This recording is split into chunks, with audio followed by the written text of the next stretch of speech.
Hola, ¿cómo están? Bienvenidos de nuevo a este webinar, el segundo webinar sobre análisis fundamental. En la otra oportunidad hicimos un webinar un poco más, digamos, teórico, sobre los conceptos que se pueden utilizar para el análisis fundamental. Y en esta oportunidad vamos a hacer algo un poco más aplicado. Vamos a dar por mi lado una introducción macroeconómica, que es la base para toda estimación fundamental, que se utiliza no solamente para proyectar los flujos, sino también para calibrar un poco los modelos si es que hacemos un modelo de otra índole, de repente a través de múltiplos, y también incluso para algunas variables que se utilizan, por ejemplo, para la tasa de descuento, ¿no? Y también situar un poco en contexto las estimaciones de crecimiento que uno pueda proyectar para la compañía. En esta oportunidad no voy a estar solo en esta presentación, sino también va a estar Guillermo Araya, que él es el jefe de Research de Renta 4 Chile, y César Romero, que él es analista de Research acá de Renta 4 Perú. Como les digo, comenzaré yo por la parte macroeconómica y luego ellos van a hacer una presentación un poquito más aplicada, hablando sobre dos compañías en cada caso, o sea, dos compañías por el caso de Guillermo, dos compañías chilenas y por el caso de César, dos compañías peruanas. Vamos a hacer un análisis fundamental. Ambos van a hacer un análisis fundamental, pero bajo diferentes métodos. Por el lado de Guillermo va a hacer un análisis un poco más por el lado de los múltiplos, mientras que en el caso de César va a ser un análisis más combinado de descuento de flujos, ¿no? Con un poco, uno de los modelos va a ser descuento de dividendos, que es un poco lo que también les comenté en el webinar pasado, y el otro va a ser el descuento de flujos, ¿no? Este, Así que bueno, comenzamos un poco con la parte macroeconómica, ¿no? Este, Se espera que haya una recuperación en el crecimiento mundial, ¿no? Por un poco la reactivación de las economías ante el tema de las vacunas, que ya es un tema que viene avanzando de forma importante en las economías, sobre todo las desarrolladas, ¿no? Entonces, se espera que el crecimiento mundial sea alrededor de casi 6% este año. eh, y esto, pues, marca un crecimiento importante, ¿no? De recuperación.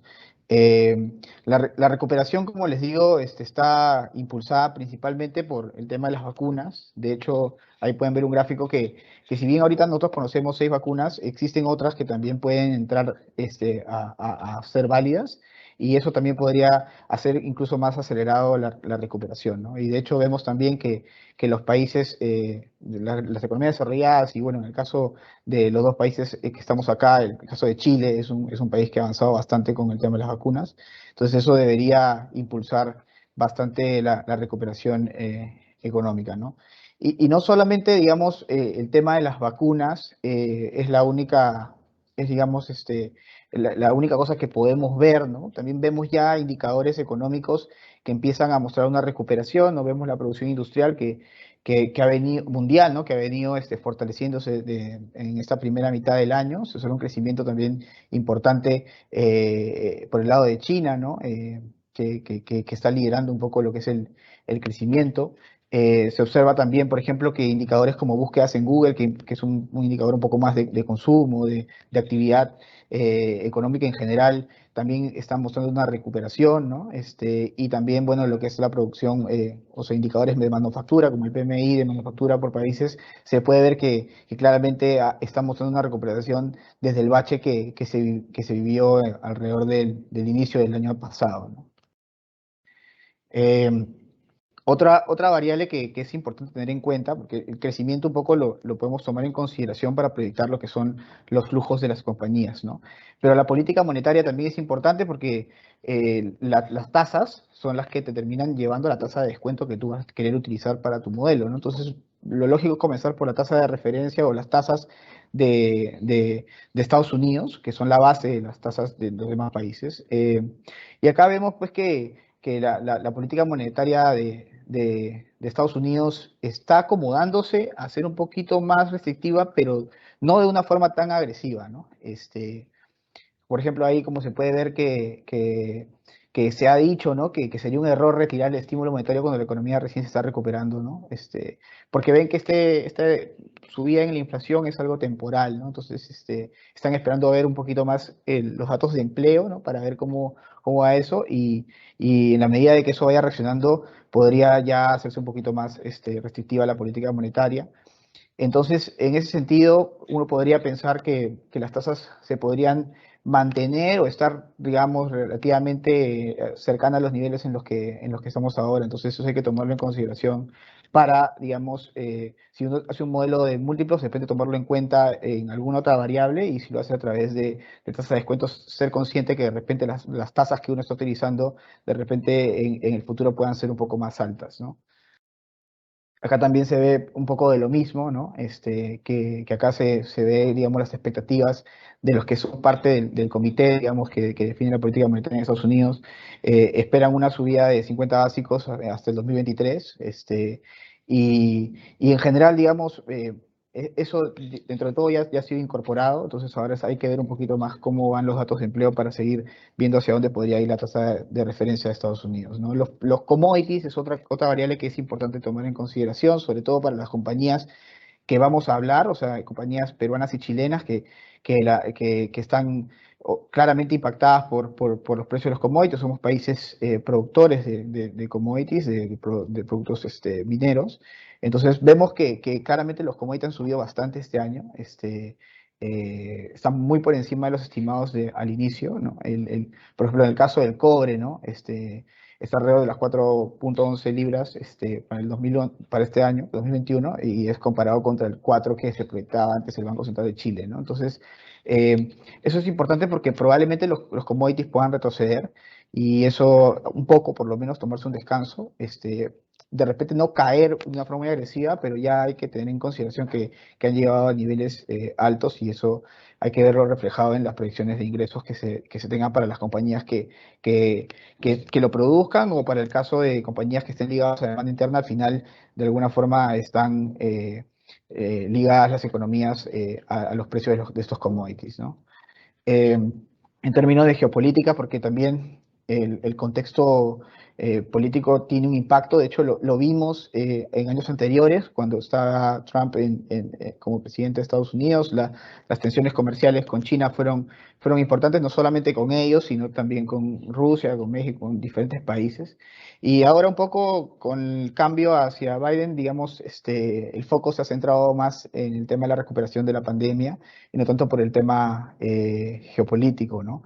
Pero hay una realidad que es importante considerar que era un poco también lo que mencionaba Trump en algún momento, un poco el desbalance comercial que tiene China con Estados Unidos. China le vende más a Estados Unidos de lo que Estados Unidos le compra a China y digamos, eso tiene un impacto también en los tipos de cambio, ¿no? En el valor del dólar, ¿no? Y eso hay que tomarlo en consideración porque impacta a las compañías, porque puede ser compañías que estén listadas en dólares, por ejemplo, o porque pueden ser compañías que importen productos en dólares, o pueden ser compañías que vendan productos en dólares y le paguen a su gente y sus gastos en monedas locales. Entonces, el tipo de cambio es una variable que siempre tenemos que estar observando que está engranada con la política monetaria, pero también está engranada con las relaciones comerciales o las relaciones entre los países, ¿no? Entonces,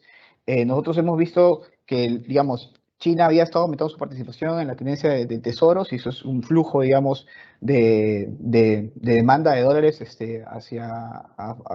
por la demanda para comprar esos tesoros, pero digamos, esa tendencia ha venido bajando un poco, entonces eso podría darle un impacto, digamos, la combinación de estas cosas, un impacto de repente negativo al dólar, pero estructuralmente también tenemos el factor que es digamos, el endurecimiento de la política monetaria en Estados Unidos. Entonces, hay que ver cómo se contrapesan estas dos fuerzas para ver hacia dónde podría ir la tendencia de las monedas de la región, ¿no? En términos de la actividad económica de cada uno de estos países, la verdad es que ambos lideran la recuperación en lo que es la región. O sea, pueden ver ahí en ese gráfico, Perú se espera que crezca alrededor de un 10%, este año Chile alrededor del 8%, ¿no? Entonces, vemos que somos economías bastante resilientes, que están mostrando una buena recuperación, liderando la recuperación de la región. Entonces, eso es un factor clave para las proyecciones que vamos a hacer, ¿no? Y por otro lado, también hay que tomar en consideración un poco, o sea, ya tenemos la base de la tasa monetaria de Estados Unidos, tenemos una visión sobre el tipo de cambio, ¿no? Que es otra variable que impacta, pero también por ejemplo, un modelo de descuento es importante tomar en consideración el riesgo país, ¿no? Que es un poco la prima de riesgo sobre el tesoro que, que tiene cada uno de estos países donde estamos, ¿no? En el caso de Perú, la verdad es que esa prima de riesgo no ha subido tanto, ¿no? Y en el caso de Chile, este, tampoco, digamos. Y en todo caso, se esperaría que la de Perú hubiese subido más por la incertidumbre política, ¿no? Que estamos viviendo acá.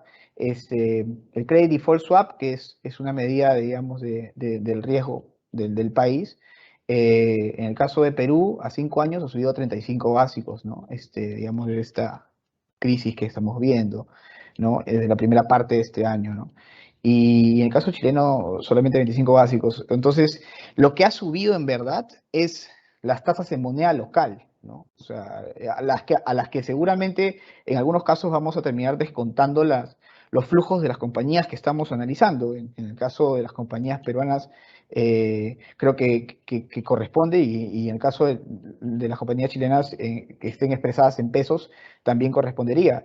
Las tasas en moneda local, en el caso peruano, han subido 300 básicos, ¿no? Y en el caso de la curva chilena ha subido 200 básicos en el punto al 2032, ¿no?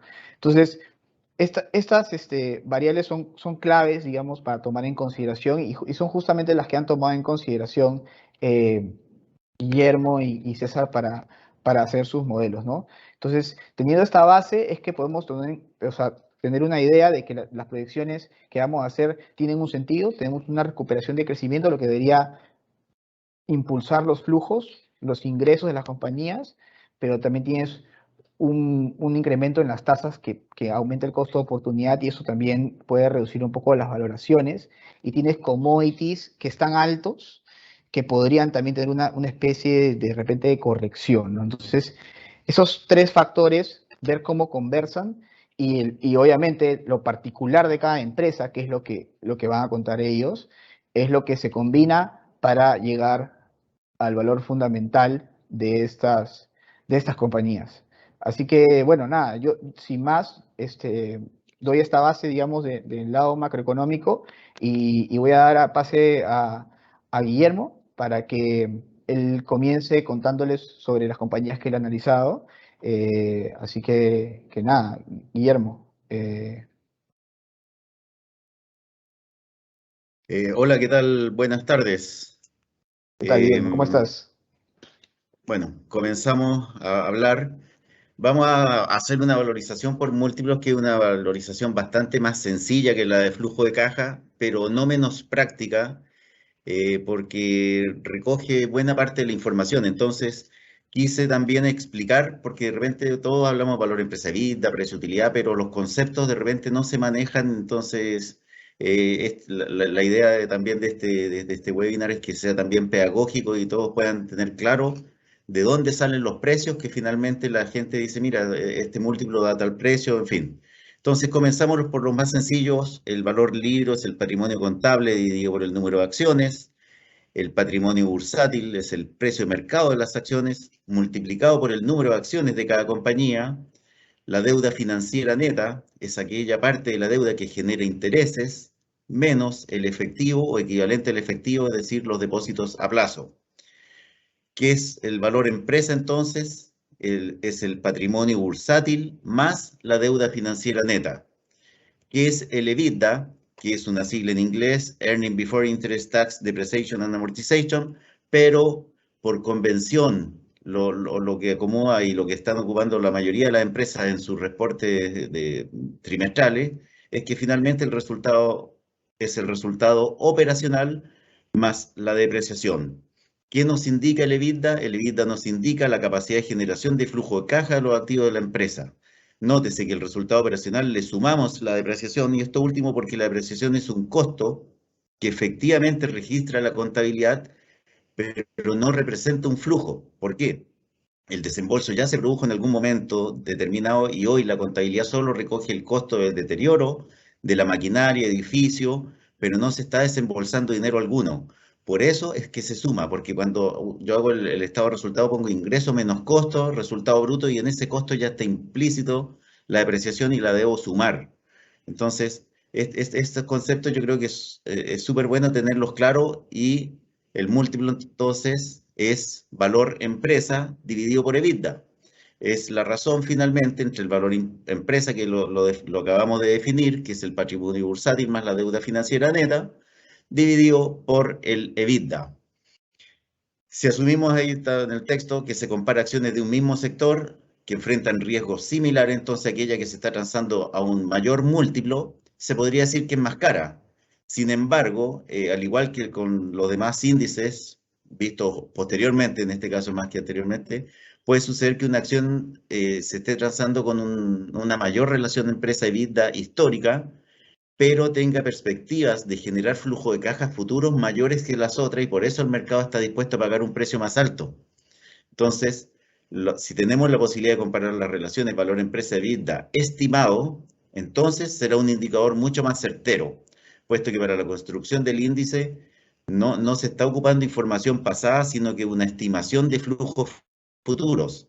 Entonces, cuando comparamos el valor empresa EBITDA trailing o histórica, estamos bien tomando una foto hoy día, pero cuando tomamos el EBITDA estimado de una compañía, el resultado operacional más la depreciación estimada de 2021, 2022, claro, es la parte difícil y que implícitamente requiere también trabajo fundamental y de alguna medida algún flujo de caja, por último, los próximos 2 periodos, que nos dan una señal mucho más potente de las perspectivas de crecimiento que está teniendo la empresa.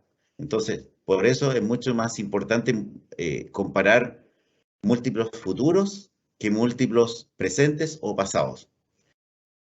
El otro múltiplo que también se ocupa mucho en la valorización de empresas es la relación bolsa-libro. ¿Qué es la relación bolsa-libro? Es la razón entre el precio de mercado, es decir, el precio de bolsa, dividido por el valor libro o contable de la acción. ¿De dónde salía el valor libro? Dijimos que era el patrimonio de la compañía. Cuando ustedes ven el balance, deben irse a la parte que dice patrimonio controladores. ¿Por qué? Porque también hay una parte que es patrimonio de interés minoritario, que es patrimonio de terceros. Esa parte no se debe considerar, se debe ir donde dice patrimonio controladores. Ese patrimonio controladores se divide por el número de acciones suscritas y pagadas, y eso da el valor libro. Mientras más alto, se asume que el mercado está dispuesto a pagar un precio mayor por cada unidad monetaria de patrimonio. Entonces, en la relación bolsa-libro, podría implicar que una acción se está transando más cara que otra similar, preferentemente del mismo sector, o bien podría implicar que el mercado está dispuesto a pagar un precio mayor porque estima un mayor crecimiento del patrimonio futuro. ¿Cuándo crece el patrimonio? Cuando yo tengo utilidad en el ejercicio, reparto una parte vía dividendos y el resto queda entonces aumentando las cuentas de patrimonio. Y por lo tanto, puede eventualmente una empresa tener una relación bolsa-libro más alta que otra. ¿Por qué? Porque las utilidades futuras me van a hacer aumentar el valor libro el próximo año, por ejemplo, o el subsiguiente. Entonces, mayor utilidad implica un mayor crecimiento del patrimonio en el ejercicio siguiente. Después, el tercer factor o el tercer ratio de valorización más importante es la relación precio-utilidad. El precio, o sea, la relación precio-utilidad es la relación existente entre el precio de mercado de una acción y la utilidad por acción obtenida según el último balance, últimos 12 meses. ¿Por qué? Porque esta razón se va actualizando trimestralmente en la medida que las empresas van reportando su ficha estadística de rendimiento, sus estados de resultados trimestrales.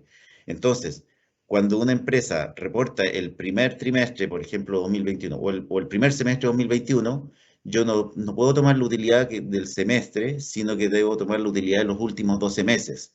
Y cuando tomo entonces el precio de mercado, y lo divido por la utilidad acumulada en los últimos 12 meses, esa da mi precio de utilidad. Entonces yo puedo comparar perfectamente la evolución de este indicador o de cualquier indicador, los 12 meses, cómo cerró en diciembre, cómo está cerrando con los resultados a marzo, a junio, a septiembre y diciembre. Entonces, siempre es respecto de utilidad 12 meses. Lo mismo cuando yo estoy comparando hacia el futuro, también estoy comparando respecto a una utilidad esperada en un periodo de 12 meses. Entonces, si asumimos que se compara acciones de un mismo sector que enfrentan riesgos similares, entonces aquella que se está trazando una mayor precio-utilidad, eso es lo que estamos tomando con precio-utilidad pasada, eso es lo que dijimos siempre, se podría decir que la que está a una relación precio-utilidad más alta está más cara. Sin embargo, y quiero siempre hacer énfasis en esto, puede suceder que una acción con una mayor relación precio-utilidad histórica tenga mayores perspectivas de crecimiento para este ejercicio y por lo tanto el mercado está dispuesto a pagar hoy una mayor precio-utilidad. ¿Por qué? Porque el denominador de esta ecuación, de esta razón, el denominador, es decir, la utilidad 2021, la utilidad 2022, va a ser sustantivamente mayor que la anterior. Por lo tanto, no siempre una empresa que está con una relación precio-utilidad más alta es más cara. ¿Por qué? Porque, como les decía anteriormente, lo importante es la utilidad forward, o sea, la utilidad que se espera para los próximos 12 meses, más que la utilidad pasada. Por lo tanto, si tenemos siempre la posibilidad de comparar las relaciones precio-utilidad estimada, entonces será también un indicador mucho más certero, puesto que la construcción del índice no se está ocupando de información pasada, sino de estimación futura de utilidad, que nos da una señal mucho más potente acerca de las proyecciones de la compañía. Vamos al caso CAP, que hoy día se está derrumbando y ahí es importante también considerar lo que decía Sebastián, qué está pasando también con Estados Unidos. Hoy día, por ejemplo, ya se conocieron ayer por la tarde las actas de la Fed. Entonces, en las actas de la Fed se está dando a entender que el tapering, o sea, el retiro de compra de bono y por lo tanto la liquidez, el exceso de liquidez se estaría a lo mejor retirando de forma más pronta que si los indicadores fueran negativos. ¿Y qué es lo que sucede? Se produce una apreciación multilateral del dólar, es decir, el dólar es un activo más que se transa en el mercado y si yo empiezo a retirar dólares, que es lo que puede hacer el Banco Central, la Fed de Estados Unidos, empieza a retirar dólares del mercado, entonces se hacen un bien más escaso. Como se transan todos los commodities, se transan en dólares, todos los commodities hoy día cayeron de precio. ¿Por qué? Porque en términos relativos todos valen menos unidades monetarias de dólar respecto de unidad monetaria del activo o del commodity. Entonces, por eso cae el hierro, cae el petróleo, cae el cobre. En todo caso, ¿qué es lo importante y lo que yo siempre destaco? Supongo que también Sebastián, César lo comparten conmigo. Cuando la Fed o los bancos centrales de todos los países, por ejemplo aquí en Chile, tuvimos un crecimiento de 18,1% el segundo trimestre, entonces ya se empieza a pensar que eventualmente el Banco Central va a subir las tasas porque quiere que haya crecimiento pero no haya inflación. Es la misma situación lo que hace Estados Unidos. Quieren que haya crecimiento pero que no se traspase inflación. Si eventualmente las tasas suben, esto obedece a un proceso de normalización, no es un proceso en que yo vaya a frenar la economía. Precisamente si la economía es capaz, y ojalá, de generar crecimiento, generar empleo y no hay inflación, entonces de todas maneras es muy sano que se vayan subiendo las tasas. ¿Por qué? Porque en este momento tenemos nosotros unas políticas monetarias expansivas precisamente para contrarrestar los efectos de los confinamientos por COVID. Entonces, eso también es importante. Entonces, el primer día que se vaya a anunciar el tapering, o el inicio, por ejemplo, de los retiros de compra de bonos de Estados Unidos, efectivamente se castigan los commodities, pero ya mañana o pasado se produzca, ¿no? Porque se está produciendo en este momento algo que yo ya lo he visto ya en mi historia como analista, que los buenos datos económicos de Estados Unidos son mal recibidos por el mercado. ¿Por qué son mal recibidos? Porque buenos datos de crecimiento, por ejemplo, implican que se va a subir las tasas antes de lo esperado. Entonces, ¿qué pasó por la tarde? Que cayó el tipo de cambio, por lo menos aquí en Chile, que salieron los datos de la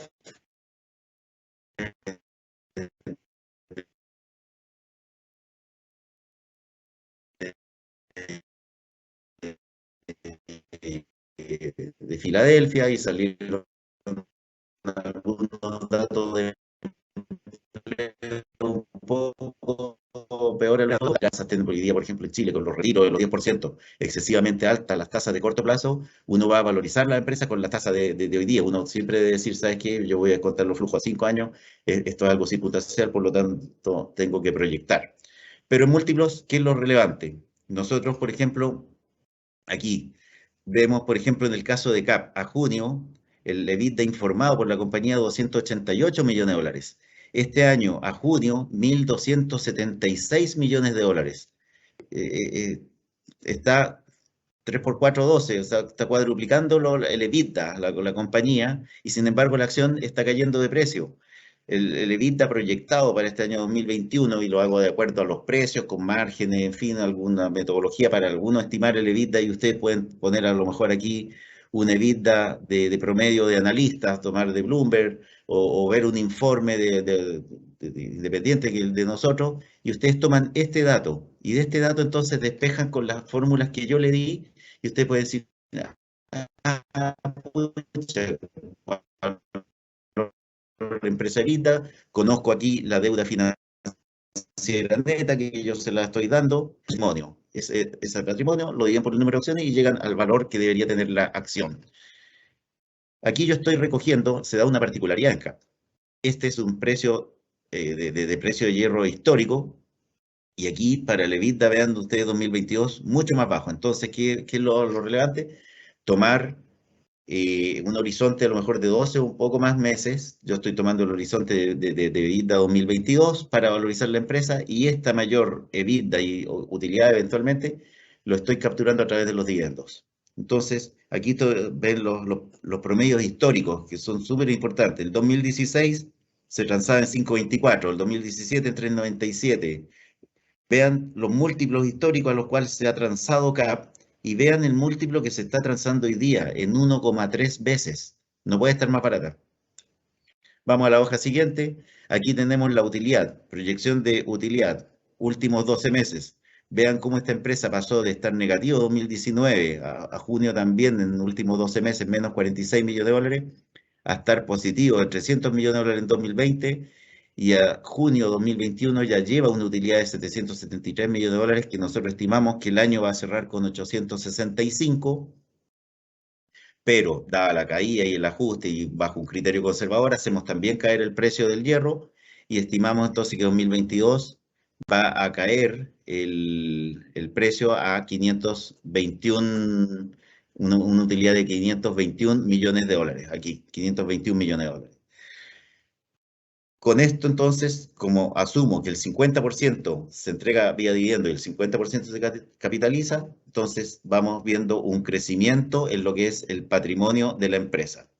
Patrimonio 2021, patrimonio 2022.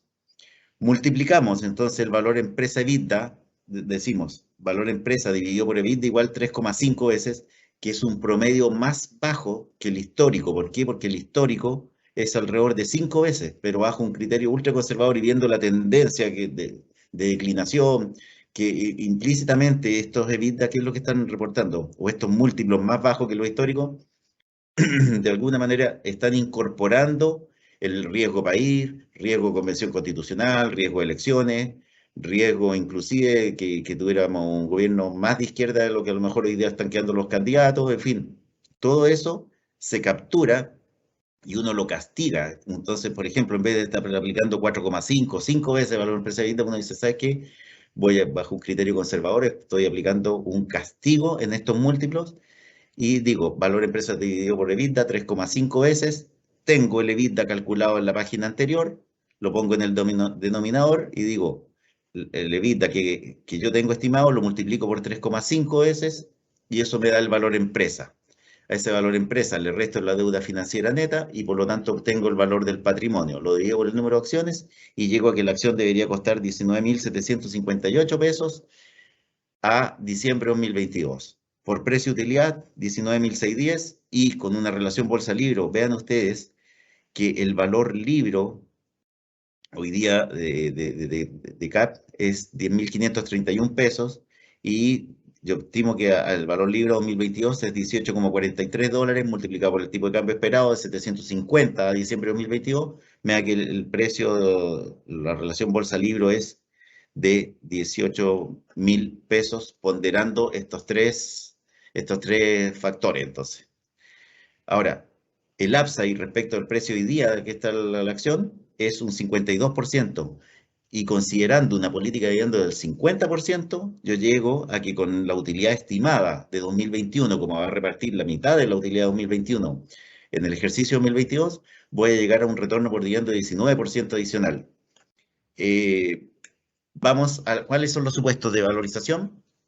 Estamos aquí, ya tenemos, la compañía ya tiene estos precios promedio mensuales, entonces hasta aquí es todo cierto. Y hasta aquí, por ejemplo, los resultados espectaculares que ha reportado la compañía. La estimación del tercer trimestre ya estamos haciendo caer precios en septiembre, hasta aquí en agosto es el promedio acumulado hasta el día de hoy, consideré. Es el promedio acumulado hasta el día de hoy en agosto, $169 por tonelada.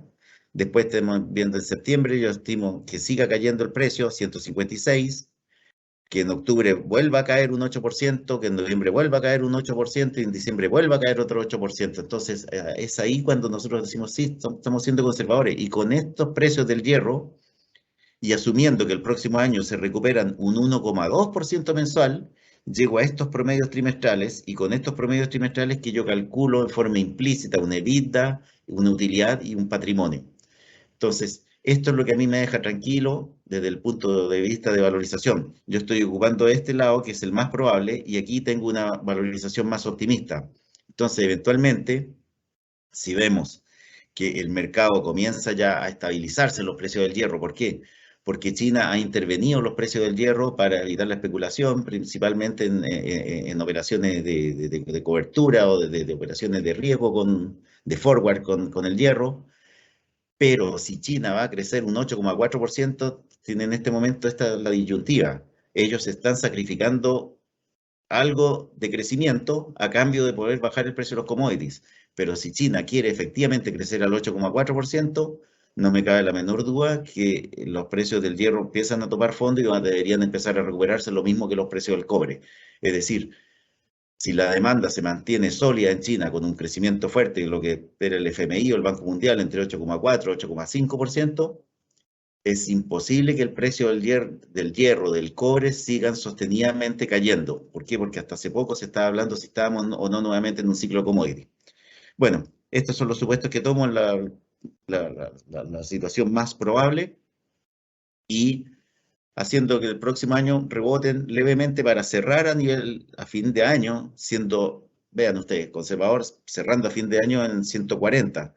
El precio hoy día fue 19 de agosto, 157,5, el hierro 62%.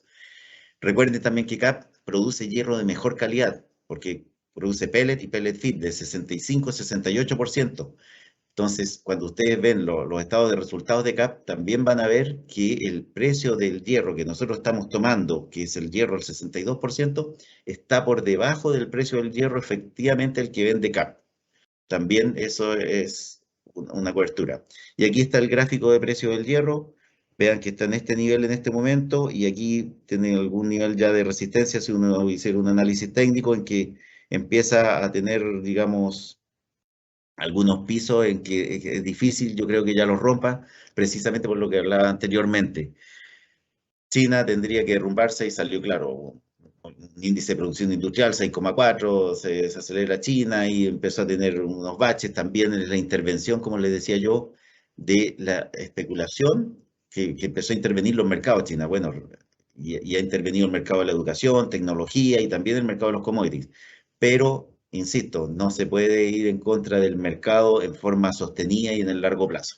Y el mercado dice que si China y el mundo se está recuperando, entonces ellos tienen que tomar mineral, tienen que tomar cobre para después exportarnos a autos, computadores y demás. Sigamos con la otra empresa que también estoy viendo y que mañana reporta resultados. ¿Cuál es la tesis de inversión en Vapores? Primero que todo, Vapores tiene una participación en Hapag-Lloyd que alcanza un 30% de su propiedad y es su única inversión. El EBITDA del primer semestre de Hapag-Lloyd subió a $4.240 millones, versus 1.287 en el primer semestre de 2020, un 229% de crecimiento. El EBIT, que es el resultado operacional, alcanzó 3.487 millones versus 563. La utilidad neta, 3.284 millones de dólares versus 314 millones en el primer semestre de 2020. Estos números son extraordinariamente buenos. Recuerden que si Vapores tiene un 30% de la utilidad, Vapores debería reconocer como utilidad de empresas relacionadas, el 30% de esta cifra. Y por eso hoy día todavía me sorprende que Vapores, bueno, mañana reporta y deberíamos tener una sorpresa muy positiva. Aquí están los resultados de Hapag-Lloyd, que reportó la semana pasada. Vapores tuvo algún impulso, pero donde vemos que Vapores está rezagada en la siguiente lámina. Hicimos la valorización el día 13 de agosto, hoy día está en 211. Se ha ajustado el precio de Hapag-Lloyd por todo un poco lo ajuste de los mercados hoy día a nivel global, pero está en nivel de 211. Ese día, a 216, con este tipo de cambio del dólar euro, 1,1796. Entonces, ¿qué es lo que hago yo? Multiplico el número de acciones de Hapag-Lloyd por el precio de mercado y obtengo un patrimonio bursátil de Hapag. Digo, la inversión en Vapores es un 30% de esto, por lo tanto, la inversión en Vapores es este monto, en euros. Considero el tipo de cambio y digo ya, la inversión de Vapores en Hapag-Lloyd son 13.447.000 dólares. Vale, 13.447 millones de dólares. Digo el número de acciones de Vapores y llego a que la acción de Vapores vale 0,26 dólares. Tomo también como sociedad de inversión el activo circulante, el activo fijo, los otros activos, le resto los pasivos y llego a esta situación de balance, le sumo los activos por impuesto diferido y llego a que también le resto el goodwill, llego entonces que el precio estimado es 0,2535. Lo multiplico por el tipo de cambio y llego a que el precio de Vapores debería ser 196 pesos. Y el precio spot de Vapores al día 13 de agosto, 63,87 pesos, es decir, el mercado está castigando Vapores con un 67,5% respecto de su precio de mercado. Esto es un castigo excesivamente alto. Los castigos holding comúnmente son 25-30% en cualquier empresa. Si uno asumiera que Vapores está en barcos, está en pesca, estuvieran sin número de negocios que a lo mejor fueran ocultos, uno podría justificar un castigo de este nivel. Pero su único activo es Hapag-Lloyd, entonces depende 100% de Hapag-Lloyd. ¿Cuál es la otra ventaja que nosotros vemos? Es una empresa con operaciones entonces en el resto del mundo, listada en Alemania, y lo único que le llega a Vapores es la utilidad de empresas relacionadas, por lo tanto, el riesgo político bajísimo. ¿Qué es lo que hacemos bajo un criterio conservador? Tomamos un precio objetivo de Hapag-Lloyd de 145 euros. ¿De dónde tomamos este precio? Decimos, los analistas alemanes saben más que nosotros de Hapag-Lloyd, tomamos el precio promedio de consenso de mercado de 145 euros. Con este precio de 145 euros es casi un 33% más bajo que el precio de mercado que tiene hoy día Hapag. Tomamos también el tipo de cambio dólar-euro, el tipo de cambio de Chile, 7,7599, hoy día ya está más alto, por lo tanto el precio debería ser más alto por este lado, quizás más bajo en el precio spot de Hapag, y llegamos a que la acción debería costar 93,5 pesos. A 135 pesos, perdón. A esos 135 pesos le aplicamos un castigo holding que a nosotros nos parece apropiado de un 30% y le agregamos el 0,8 ¿para qué?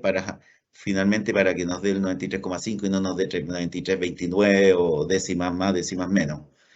Entonces, con un castigo holding, que es lo normal que debería tener una sociedad de inversión de un 30%, pero en que además estamos castigando sobre el precio spot de Hapag, porque decimos, las navieras están pasando por una situación bien coyuntural este año, y es que, dada la recuperación que ha habido en los fletes a nivel mundial precisamente post pandemia, hay déficit de contenedores y hay déficit de buques portacontenedores, y los fletes entonces han subido en forma estratosférica, y es por ello entonces que la naviera está hoy día en 211, Hapag, pero uno dice, ¿sabes qué? En el mediano o largo plazo esto se va a normalizar, por lo tanto yo creo que el precio de Japa hoy día es excesivo, entonces tomemos el precio objetivo.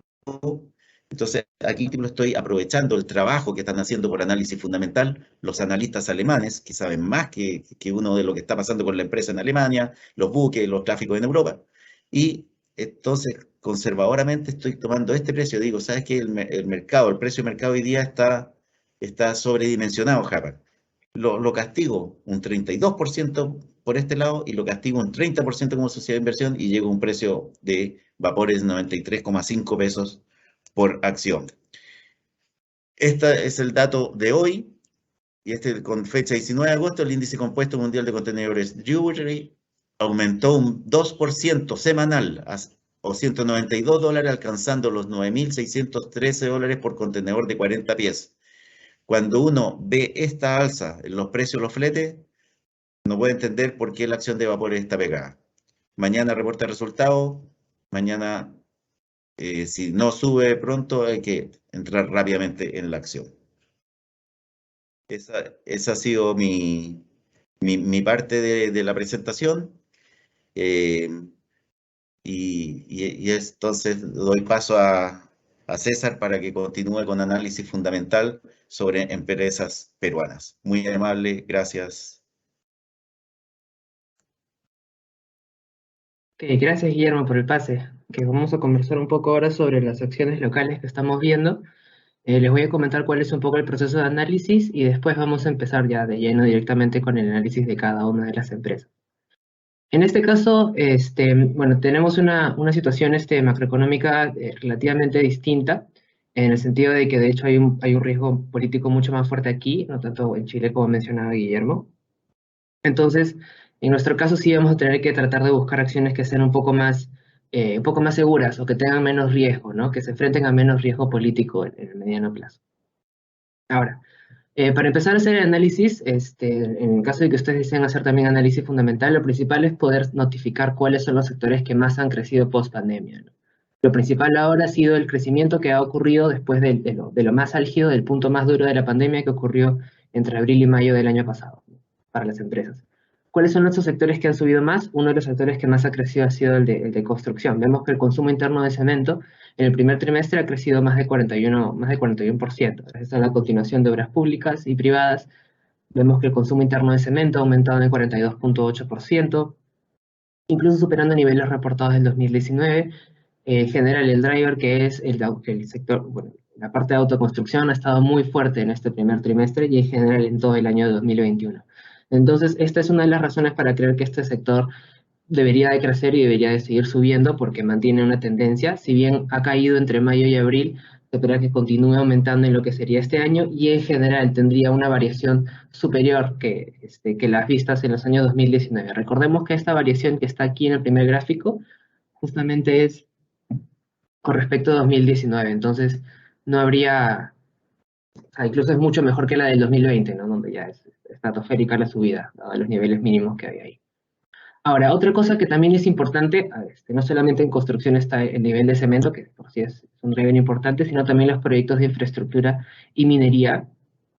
Algo importante en el caso de minería es que si bien hay un riesgo bastante fuerte por el tema político sobre una posible medición o sobre mayor tributación que podrían pagar las empresas mineras, por lo cual es uno de los sectores más golpeados, en lo que sí hay que resaltar es que el precio del commodity del cobre está todavía en niveles superiores ahora sobre lo que se estimó hace, o lo que estaba a finales del 2020. Entonces, esto hace que una empresa minera que ve sus mediciones de cuando va a empezar a salir o cuando va a empezar a invertir y lo compara de 2020 con 2021, ve que hay una recuperación más fuerte por el precio, por lo cual podría obtener una mayor utilidad si es que empieza a producir ahora, dado que los precios están elevados, ¿no? Versus la estimación que tenían. Es por esto que se espera que mayores proyectos mineros empiecen cada vez que hay puntos fuertes de precio de los commodities, de cobre, de oro, de plata, de los demás metales industriales, ¿no? Entonces, por esto que se espera que el sector minero continúe subiendo en temas de inversión, porque todavía en términos de precios se observa que hay un alza con respecto a la del 2020. De hecho, el tema, el riesgo político sigue siendo importante, es todavía importante, por lo menos digamos, los puntos más radicales han quedado un poco al olvido en este momento. Todavía hay una gresca entre el Poder Ejecutivo y el Legislativo, pero digamos que dentro de todo sí se espera que la inversión pueda por lo menos llegar a niveles del 2019, ¿no? Y todavía no hemos llegado a eso. En términos de precios sí, pero de cantidades no. Y bueno, el tema de la infraestructura, ¿no? Que son proyectos que ya han venido continuando incluso durante estos últimos meses, que se espera que continúen: línea 2 del Metro de Lima, la ampliación de Jorge Chávez, el terminal portuario de Marcona, entre otras obras, deberían de continuar este 2021-2022, por lo cual se espera que este sector continúe aumentando, ¿no? Bueno, y la estimación última del BCR es que para el 2021 debería crecer en 15.5%. Es una variación que, sumándose a la del 2022, debería llegar a niveles prepandemia también. Entonces, esto es algo que sacamos de las notas de inflación del BCR, es una manera de identificar cuáles son los sectores más fuertes o que les debería de ir mejor en este 2021, ¿no? A pesar de la coyuntura. Aceros Arequipa es una de las 5 empresas que están dentro del sector construcción. Consider, son las acereras, y está Cementos Pacasmayo y UNACEM, que son las cementeras, y bueno, también está ENSA, ¿no? Que es un poco de construcción, un poco de empresa. Entonces, ¿qué es lo que vemos en Aceros Arequipa? ¿Por qué puede ser una empresa para poder invertir? Lo que estamos viendo es que ha registrado volúmenes máximos de venta por segundo trimestre consecutivo. Como podemos ver en el primer gráfico, sus ventas por tipo de producto han sido nuevamente las más elevadas dentro de la historia que ha tenido de producción cotizando en bolsa. Entonces, esto nos demuestra que es una empresa que se ha llevado gran parte de este mayor despacho de cemento, de esta mayor inversión minera. Y bueno, inversión minera y sobre todo inversión en infraestructura en el sector de autoconstrucción. ¿Qué es lo que vemos abajo? Son 2 gráficos. El primero que identifica un poco la eficiencia de cómo lleva a cabo la producción Aceros Arequipa, y el segundo que es la rentabilidad. He puesto ahí las fórmulas abajo para tenerlas en cuenta. En el caso de los márgenes, el margen bruto es la utilidad bruta sobre las ventas, EBITDA sobre ventas, y utilidad neta sobre ventas son los márgenes. Lo que quiere decir esto es más o menos de todo lo que están vendiendo, en el caso del margen neto, qué es lo que se están quedando al final, ¿no? Es decir, tú puedes producir 100, pero si te quedas con 1, es bastante poco. Puedes producir 50 y quedarte con 25, ¿no? Produces menos, pero al final lo que te quedas termina siendo más. Entonces, es bueno tener un margen alto, porque indica que te estás quedando con mayor parte de lo que estás vendiendo. Ganas más al final. En el caso de Aceros Arequipa y en general del sector, sí se vio una caída del segundo trimestre, porque la demanda fue tan grande que tuvieron que hacer mayores importaciones. En el caso de las acereras, hacer mayores importaciones de chatarra de acero para poder generar mayor producción, y en el caso de las cementeras, de importación de clinker. Entonces, en general, esta caída de márgenes que se pudo ver el segundo trimestre fue por un tema de una mayor demanda que no se pudo controlar de manera normal, digamos, porque no se pronosticaba que el segundo trimestre fuera a estar tan bueno para este sector. En el caso de la rentabilidad, el ROE es la utilidad neta a 12 meses, justamente como comentó Guillermo, este tipo de ratios y de múltiplos hay que verlos a 12 meses para tener una imagen consistente, sobre todo porque a veces puede ser cíclico también el reporte de una empresa. En el caso del ROE y el ROA, lo que miden es la rentabilidad, es decir, qué tanto rinde la utilidad neta, qué tanto rinde el patrimonio sobre la utilidad neta, ¿no? O sea, tu patrimonio cuánto está rindiendo, eso es lo que tú evalúas en la utilidad neta sobre el patrimonio. Es decir, lo propio que tiene la compañía. Mientras que la utilidad neta sobre el activo total, lo que mide es qué tanto está rindiendo lo que tú estás comprando, tu maquinaria, tus inventarios, todo lo que tú tienes para poder producir, cuánto está rindiendo esto. Como podemos ver, ha subido de manera bastante fuerte desde el segundo trimestre del 2020, que como les comenté fue el punto más duro, hasta 22.9 en el caso del ROE y 9.6 en el caso del ROA, siendo uno de los más altos dentro del sector, ¿no? Ahora, algo que también es bueno mencionar en el segundo párrafo, el último, que es que se espera el inicio de operaciones de la nueva sería para el tercer trimestre del 2021, una inversión de 220 millones que ya en gran parte ha sido pagado, subsanado en estos últimos años. Este tema de la nueva sería, ¿qué es lo que va a hacer? Va a hacer que dependan menos de la importación de chatarra, porque ellos mismos la van a producir. Entonces, en el futuro, justamente para tenerlo en cuenta, que este tipo de golpes en los márgenes por mayores demandas ya no debería afectarle, porque va a tener esta nueva serie que les va a permitir que puedan mantener márgenes más altos, ¿no? Incluso con demandas tan altas. Esto de acá lo sacamos de la SNB, en donde están los resultados trimestrales de la compañía, acá para poder segmentar un poquito sobre qué es lo que se debería de tomar en cuenta para poder valorizarlo, las mejores empresas para hacerlo. Bueno, después voy a aplicar estas fórmulas. Acá quería mencionarles un poquito. La primera fórmula es para revisar el valor que va a tener una empresa cuando hagamos un análisis de dividendos, es decir, descontando los dividendos a valor presente, vamos a encontrar un precio, ¿no? Entonces, esta es la fórmula grande, después la voy a explicar detalladamente. Dividendo cero viene siendo el dividendo que ya se ha pagado, el último dividendo que se ha pagado, y lo vemos en términos de el UPA por el payout. El UPA es la utilidad por acción, y el payout es lo que, de toda la utilidad, que es lo que se está usando para entregar dividendos. El UPA es la utilidad neta 12 meses sobre el número de acciones, es decir, cuánto correspondería a cada acción, ¿no?, con respecto a la utilidad. Se utilizaría UPA diluida si es que hubiera instrumentos convertibles, que no es el caso de Acero Arequipa. En el caso del payout, son dividendos por acción sobre utilidad neta, bueno, utilidad por acción, ¿no? De la utilidad total que tiene una empresa, digamos 500 millones, ¿cuánto se está usando para pagar en dividendos? Si pagaras 200 millones de los 500, tendrías alrededor de un 40% del payout. Y el resto sería considerado, para usar para encontrar el crecimiento de la empresa. El GEC es el ROE por el 1 menos payout. El ROE es la utilidad neta que tú vas a tener sobre tu patrimonio por el 1 menos payout, que lo que te indica el 1 menos payout es lo que tú estás invirtiendo en tu negocio, ¿no? Ratio de retención se le llama también. Es lo que te estás reteniendo para reinvertir en tu negocio. Y bueno, el dividendo 1, es decir, el dividendo que se va a entregar el próximo año, debería ser el dividendo 0, el que ya se pagó, por 1 más G. Es decir, ¿cuánto va a crecer la empresa? Eso lo multiplicas por el dividendo. Y así puedes obtener los dividendos que deberían de ser pagados cada año, ¿no? Esto de aquí sirve para poder evaluar cuánto es lo que va a tener una empresa, cuánto es lo que va a poder dar una empresa a sus accionistas, pero como estamos hablando de un flujo en el tiempo, tenemos que descontarlo sobre cuánto es el valor que en el tiempo nos podríamos haber generado, ¿no? Acá viene el tema del costo de oportunidad, y justamente es lo que mencionaba también Sebastián al inicio. La tasa de los bonos de Perú está bastante elevada, entonces uno podría invertir en otras cosas en este momento porque está rindiendo bastante. Entonces, por eso es que el costo de la oportunidad, justamente como mencionaba, termina siendo elevado en este tipo de coyunturas. Entonces, vamos a encontrar que el KPM justamente en este trimestre, en este año, va a ser más elevado de lo que pudo haber sido hace un año o 2 años. Eso se los voy a explicar en el ejemplo ya directamente con la acción, ¿no? Ahora, Aceros Arequipa tiene 2 acciones. Lo que vamos a hacer es analizar a Corare I1, la de inversión. Después les voy a comentar cómo vamos a diferenciarlo.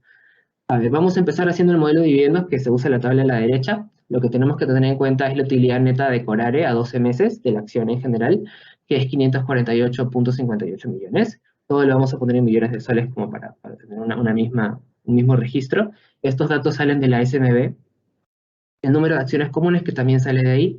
En este caso tenemos que tomar tanto las comunes como las de inversión, las totales, porque la totalidad de las acciones la UPA se mide sobre la totalidad de las acciones de la empresa, no de una parte nomás. Entonces el UPA 12 meses de todas las acciones de Aceros Arequipa viene siendo 0.51. Ahora, el dividendo 0 es 0.05. Si ustedes van a ver el dividendo que en verdad repartió, es mayor, es bastante mayor que 0.05.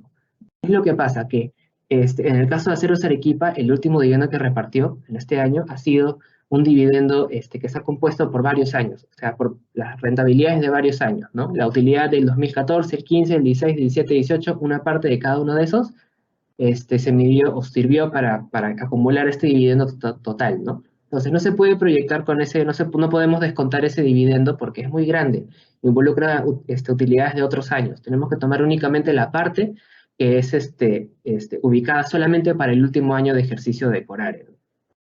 Cosa que podemos proyectar con respecto a lo que generaría cada año y lo que pagaría cada año sobre la rentabilidad, sobre la utilidad de ese mismo año, no de años anteriores. Entonces, el dividendo en este caso tendría que ser 0.05, el dividendo por acción, o sea, el monto total dividiéndolo entre el número de acciones. Ahora, algo que también nos hace falta conocer es el payout. El payout, como les mencioné, está en la fórmula aquí anterior, es el dividendo por acción sobre la utilidad por acción. O sea, en este caso debería ser 0.05 entre 0.51. Eso nos da 10.1%, que es el payout, lo que de todas las ganancias ha dedicado Aceros Arequipa para pagar su dividendo. El resto, el 89.9, vendría siendo lo que se está reteniendo para poder invertir, ¿no? Aceros Arequipa es bastante fuerte en ese sentido, siempre tienen de más adquisición. Equity viene siendo el patrimonio total de la compañía, el último reportado del segundo trimestre, y el ROE de 12 meses, la utilidad neta de 12 meses, que ya el total que hemos visto sobre el equity. Esto nos da el rendimiento que ya les mostré en el cuadro anterior de 22.9. Entonces, si lo que hacemos es multiplicar el ROE por 1 menos payout, que es esta fórmula de aquí, G igual ROE por 1 menos payout, vamos a encontrar el G, o sea, el factor de crecimiento de la empresa, que es 20.55%. Este factor es súper elevado porque el ROE ha llegado a niveles pues, históricos, justamente porque la empresa tenía un nivel de ventas muy bueno, ¿no? Entonces está súper por encima de lo normal, digamos, de lo común para la compañía. Entonces, teniendo esto en cuenta, esta es la primera parte, cómo vamos a estimar el crecimiento de la compañía. Ahora veamos cómo vamos a estimar la forma en que se van a descontar los flujos. Para esto necesitamos la fórmula del KPM, que es justamente el descuento. El descuento viene siendo RF más beta, RM menos RF. ¿Qué significa esto? RF es risk free, o la tasa libre de riesgo, es decir, si yo no invirtiera en acero Arequipa, ¿qué es lo más seguro que me dé un rendimiento sin mucha volatilidad? Eso normalmente viene siendo los bonos soberanos del país a 10 años. El beta es una medida de sensibilidad. El beta es una medida que lo que hace es diferenciar las cotizaciones, o bueno, las variaciones de la cotización de la compañía con la variación de la cotización del índice, en este caso la BBL. Entonces, un beta mayor a 1, que te salga un beta mayor a 1, va a indicar que el precio de la acción se mueve mucho más rápido que el del índice, ¿no? Es mucho más volátil. Entonces, por eso te va a salir también una tasa de descuento más elevada. En el caso de que sea menor a 1, te indica que no se mueve tanto como se mueve la bolsa en general, es más tranquila. Entonces eso te va a descontar menos. Para poder encontrarlo, lo que se hace es medir la covarianza de la acción con el mercado sobre la varianza del mercado. Eso se puede hallar fácilmente en Excel, o sea, únicamente es usando la fórmula, divides uno sobre el otro y te va a salir el beta, que es 1.37. Es mayor a 1 porque de hecho ahora es un poco más movido en general. Y de hecho, bueno, la volatilidad bastante fuerte que ha tenido la bolsa provoca que la mayoría de acciones acaben con más de 1. Entonces tenemos la tasa de bonos, que esa se puede sacar del BCR también, diariamente sale 6.46%, el último registro que hicimos. El beta, que se puede sacar de manera mensual, la manera más fácil es a los últimos 10 años mensualmente. De ahí te saca el beta usando las fórmulas que les mencioné sobre las variaciones, no sobre los precios. El riesgo país, que es algo que lo termina midiendo el JP Morgan. Hay varias formas de medir, digamos, el riesgo país. La que más se usa y la más pública, digamos, es la que saca el JP Morgan. Normalmente lo rebotan agencias de gestión, o entre otros periódicos, ¿no? Te sacan el riesgo país de cada día, sobre todo ahora que es bastante movido cada día. Entonces, esto también se toma en cuenta para el KPM. Y la rentabilidad que ha tenido el mercado en los últimos 10 años. Esta rentabilidad que ha tenido en los últimos 10 años, de hecho, era mucho más elevada pero a inicios de año, pero ya con las caídas tan fuertes se ha terminado castigando y ha llegado a 9.4%. Con esto usamos la fórmula del KPM, 6%, 6 y pico, que es la tasa de bonos, el beta, que es 1.27, le sumamos el 9.4%, le sumamos el riesgo país, ¿no? Y bueno, el factor del beta, que es beta por la rentabilidad, que es 9.4, menos el 6.46. Todo esto nos da un KPM de 12.1%, un poco elevado, pero dentro de la coyuntura es aceptable. Bueno, acá les he dejado igual las fuentes para poder encontrar todos los datos que hemos sacado. Y aquí está propiamente la última fórmula, que es en general la que te da el precio, ¿no? El valor que debería tener la acción de Corare viene siendo el dividendo 0 por 1 más G, que es 0.05 por 1 más G, que G es más de 20%, te sale 0.06, ¿no? Entre la tasa, que es 1 más R, que es lo que te está costando traerlo a valor presente. Eso es en un año. Para el segundo año es 0.06 por nuevamente el crecimiento entre 1 más 12.1% al cuadrado, porque estás elevando al segundo periodo, al segundo año, ¿no? Ahora, algo que tenemos que tener en cuenta es que, y lo mencioné al inicio, debido a la recuperación interanual y resultados históricos, se espera que el crecimiento se estabilice a 5.71. Nosotros, haciendo más o menos la medición del ROE, del payout, a los niveles trimestrales de los últimos años, encontramos que el G común que tiene la empresa es 5.71, ¿no? Este 20 que tenemos más de ahora es mucho más elevado de lo normal. Entonces, estimamos que debería de llegar a ese punto. Es decir, que debería de estabilizarse hasta ese punto, ¿no? Después del segundo año. ¿Por qué? Porque ya deberíamos ver que nuevamente el consumo de cemento llega a los niveles prepandémicos. Ahorita está más elevado que eso, ¿no? por la situación de que la gente está en sus casas y en general hay mayor gasto en autoconstrucción, mantenimiento y pintura. Entonces, eso es a nivel internacional, también es algo que se ha visto en otras empresas constructoras a nivel mundial. Entonces, el tercer factor viene siendo 0.06, que es el dividendo 1, multiplicado por el crecimiento del segundo año, multiplicado por el crecimiento del tercer año. Al tercer año ya estimamos que debería ser 5.71% el crecimiento. A esto lo dividimos entre R menos G, el R que es el 12.1 y el nuevo G que es 5.71, lo elevamos a la tasa al KPM, y con eso nos va a dar un factor que sumándolo con los tres valores nos daría un precio de 1.1. Al momento en el que evaluamos la acción se encontraba en 0.96, por lo cual encontramos un upside de 15.09% en el precio de Core I1. En el caso tú quieras valorizar, por ejemplo, Core S1, tendrías que cambiar el dividendo 0, porque ya no sería el dividendo que se paga quien tiene la acción de inversión, sino quien tiene la acción común. Ese sería el principal cambio para encontrar si quisieran el valor de Core S1, por ejemplo. Ok.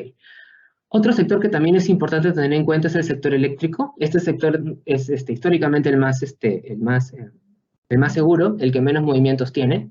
De hecho, es uno de los sectores considerados como defensivos, ¿no? Cuando la bolsa está muy volátil o cae con mucha fuerza, normalmente los inversionistas se vuelcan a este sector, al sector eléctrico. Entonces, ¿qué es lo que hemos visto ahora? Y lo pongo con los gráficos del BCR también, que lo pueden notar en las notas de inflación, ahí mismo para más o menos darse una idea de cuáles son los sectores que pueden mejorar más. El consumo de electricidad de las empresas mineras. A partir de más o menos mayo se vio una recuperación bastante fuerte de esta medición, ¿no? El punto rojo es el que llegó a caer en picada en marzo y comenzó a subir hasta mayo. Esta subida fuerte fue la del 2020 y después ya se regularizó con el 2021, que es el azul. Entonces, ¿qué es lo que podemos ver? Que sí hubo un crecimiento, es decir, que a pesar de que no producen lo mismo las empresas mineras, ya están gastando lo mismo. Es decir, ya están consumiendo lo mismo que consumían antes. Entonces, eso indica que el sector eléctrico debería de llegar a niveles prepandemia, ¿no? Por el lado de las mineras, por ejemplo. Y como comentamos, la inversión minera también debería de continuar en estos últimos meses por el tema de que los precios aún continúan elevados. Ahora, entonces, esto de ahí comento un poco sobre la fase 1, que es la gran minería, la fase 2, que se abrió en junio, y al final la última en julio del 2020, ¿no? Ya las empresas mineras en general ya todas tienen la aprobación para llegar a sus niveles prepandemia. Ahora, hay algo que también se toma en cuenta, es el tema de la estimación del balance de oferta-demanda, que lo voy a usar en el modelo de flujo de caja que se hizo para Engie, que es la segunda empresa. ¿Qué es lo que evalúa el BCR? Que en la tendencia del 2021 al 2024, ¿no? Por los próximos 5 años, va a haber un crecimiento de 0.9% de la oferta anual, mientras que habría un aumento de 4.9% de la demanda. Es decir, la demanda debería de crecer más que lo que está creciendo la oferta. Si bien hay un espacio importante entre oferta máxima sobre la demanda máxima, es porque está en una situación de sobre oferta del sector. En general, las generadoras están produciendo más de lo que se está gastando. Aún así, se observa que la demanda debería de crecer más de lo que crecería la oferta, lo que terminaría siendo un punto para que el precio spot termine aumentando.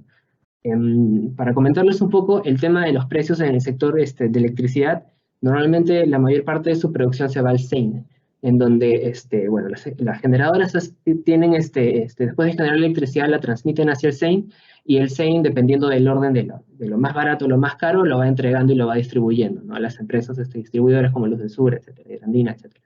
Entonces, ese es el proceso. Entonces, si hay más demanda, al final el precio spot va a terminar subiendo, el precio de la barra de energía. Entonces, al final eso termina siendo positivo para las ganancias que tienen las empresas eléctricas, porque eso no lo pueden manejar mucho. No pueden manejar el precio spot, porque en general es de todas las generadoras, ¿no? Y en general de la situación económica del país. Entonces, el tema de que hay una mayor demanda, que se proyecte una mayor demanda, indicaría que podrían ganar y tener mayores márgenes ahí, mayores ganancias ahí.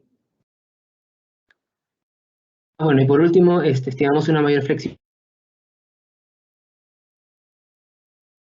En general, entonces, esto junto con el crecimiento sostenido del PBI, que también crece bastante con el sector eléctrico, es decir, el sector eléctrico también mide de alguna forma el crecimiento del PBI, también esto nos indicaría que debería haber un mayor aumento de la demanda, ¿no? En general, de manera teórica y de manera empírica, ya lo encontró el BCR también. Ahora, para hacer un flujo de caja, hay que tener en cuenta algunos pasos, ¿no? El crecimiento de la compañía por líneas de negocio. Hay otras empresas cuyas líneas de negocio son mucho más diferentes o abarcan más, como InRetail, por ejemplo, que tiene farmacéuticas, que tiene centros comerciales y que tiene supermercados. Entonces, es muy distinto, cada una tiene diferentes drivers. En el caso de Engie no es tanto así. El crecimiento de la industria, que también se da por líneas de negocio, cómo está creciendo, en el caso de retail, por ejemplo, el sector de supermercados, cómo están creciendo las farmacéuticas en general, cómo están creciendo los centros comerciales. Los márgenes de la compañía, que también son importantes. En el caso de Engie, como les dije, no tiene mucho manejo de los márgenes, justamente porque depende bastante del precio, el precio spot de la energía. El avance de la deuda en el tiempo. Esto también es relevante sobre todo para las empresas que tienen grandes adquisiciones, para las empresas como Alicorp, por ejemplo, que tiene adquisiciones cada 2-3 años. La última fue Intradepco, por ejemplo. Entonces, ese tipo de apalancamiento que normalmente una empresa pueda tener también es importante para la medición. El crecimiento de la economía, el sector como parte del PBI, en este caso el sector utilities o de electricidad, cuánto corresponde esto del PBI total, si viene creciendo o viene cayendo. La tasa de descuento, ya por el lado como les comenté, la tasa de descuento en el anterior modelo del KPM, eso era para medir capital. En el caso de los flujos de caja se usa el WACC, porque mide tanto capital como deuda. Normalmente se entiende que las compañías también tienen deuda y es necesario también descontar por ese lado. Y la proyección de los estados financieros, ¿no? En este caso lo voy a hacer de una manera bastante sencilla, solamente lo más importante a tener en cuenta en las mediciones. Lo más importante, ¿no? Lo medular en este método es evaluar las ventas. Es decir, cómo esperamos que vayan a aumentar las ventas. Entonces, para empezar, es necesario tener en cuenta cuáles han sido las ventas históricas. Nosotros evaluamos del 2012 para tener una idea, pero normalmente evaluamos 5 años antes, 5 años después, ¿no? Para proyectar. Encontramos un promedio geométrico de las variaciones para poder reducir el peso de los outsiders, ¿no? De los valores atípicos, y con eso sacamos un factor, el cual crecerá después, el cual crecerá en cada uno de las líneas de negocio: energía, potencia, peaje y otros ingresos, en el caso de Engie. Pero a la vez también necesitamos el promedio de la industria, ¿no? Así como evaluamos también el crecimiento que tendría Engie, tenemos que tener en cuenta el crecimiento de la industria. Con estas dos vamos a poder encontrar una manera de proyectar las ventas. Otra forma, o bueno, otro aspecto también importante en este caso es conocer más o menos el origen que tiene cada una de la generación que tiene Engie, ¿no? Porque puede ser termoeléctrica, puede ser hidroeléctrica o de energías renovables. En este momento, el segundo trimestre, el 10% es solar, casi el 30% termoeléctrica, casi 60% hidroeléctrica. ¿Esto por qué? Para más o menos poder diferenciar cuál sería el crecimiento de cada uno de estos sectores y cuáles son los gastos, cuánto de cada uno de estos sectores, ¿no? Cuánto puede marginar de cada uno de estos sectores, para saber cuál es el más rentable y cuál le beneficia más y poder proyectar de esa manera para ver de qué manera podría mejorar más, ¿no? Tanto en la compañía como de la industria. A ver, acá les voy a explicar un poquito también eso. Ok, nosotros después de tener las ventas históricas, tenemos que sacar factores. El factor es el promedio geométrico del sector de los últimos 5 años y lo dividimos entre la suma de producto de la producción de centrales por la carga histórica que tienen. Es decir, la producción de las centrales de Engie, las centrales hidroeléctricas, termoeléctricas, solares, por la carga histórica que han tenido. En ese sentido, este factor normalmente lo que agarra es el pasado de la compañía para poder identificar qué tan bien le va. Si es mayor a 0, normalmente ha venido en crecimiento; si es menor a 0, es porque ha venido decayendo en los últimos años. Y para poder determinar las ventas futuras, necesitamos el factor del sector con la suma producto de pesos centrales de la industria por la carga de la industria estimados. Es decir, lo que tenemos que acá ver es, según estimados del BCR, porque también nos ayuda, o estimados de Sinergmin o del mismo Sein, identificar más o menos cuáles podrían ser las nuevas cargas que podría haber. O sea, cómo se estima que vayan a aumentar la carga por alguno de las centrales, ¿no? Entonces, de esta manera podemos estimar más o menos qué aumento debería de tener, en este caso, la cantidad que está produciendo Engie. No tenemos tanto poder de precio, en este caso más es evaluarlo por el tema de las cantidades, cuánto está produciendo la compañía. Entonces, con esto podemos encontrar ventas históricas y proyectadas. La diferencia de medición normalmente lo otorga el factor y, bueno, el crecimiento lo otorga en este caso más la industria. Ahora, ya. Bueno, y acá COES es de donde también salen todos los boletines de los datos de las ventas históricas del sector, ¿no? de ahí pueden sacar los valores que están por compañía de cada uno de los, por mes están incluso. Entonces se puede saber cuáles son las producciones en termoeléctricas, en energías renovables y en hidroeléctricas de cada una de las empresas en cada uno de los meses, como para tener una idea de cómo va avanzando la industria también. Ok, algo que había que tener en cuenta, les comenté, eran los márgenes. Parte de las cuentas financieras pueden ser promediadas o ocupar valores antiguos también. En el caso de los márgenes, nosotros estimamos que debería de llegar a niveles prepandemia, entonces por eso es que los últimos años los ven como estables, ¿no?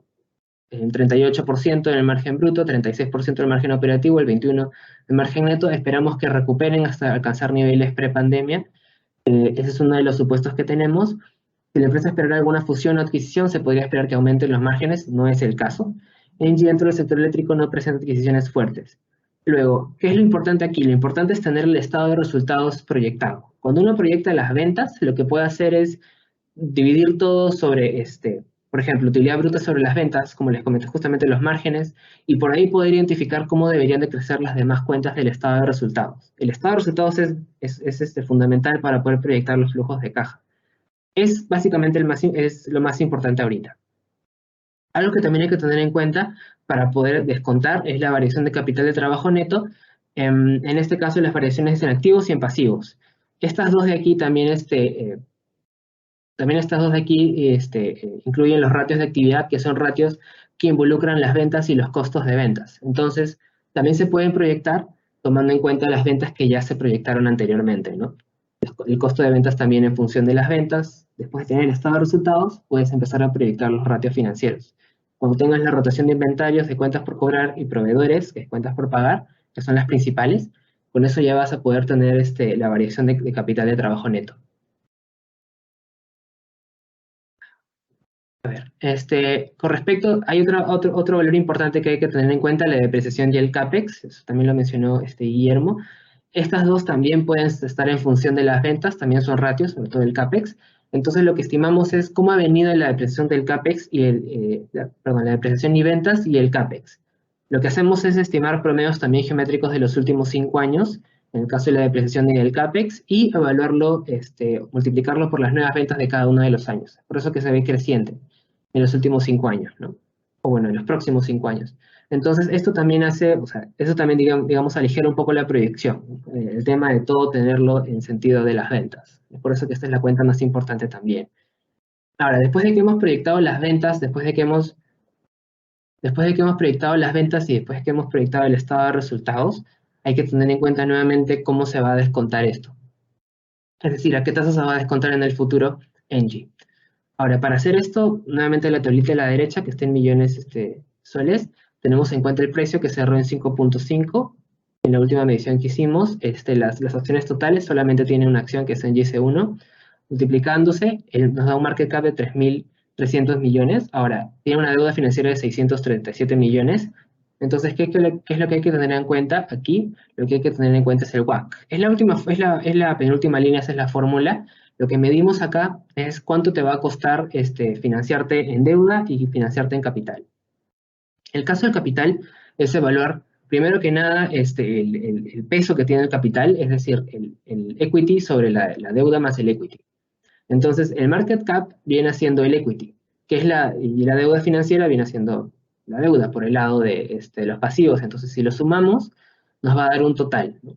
Si dividimos el market cap sobre este total, nos va a dar el porcentaje que se está dedicando, o el porcentaje que pesa el capital dentro de la compañía.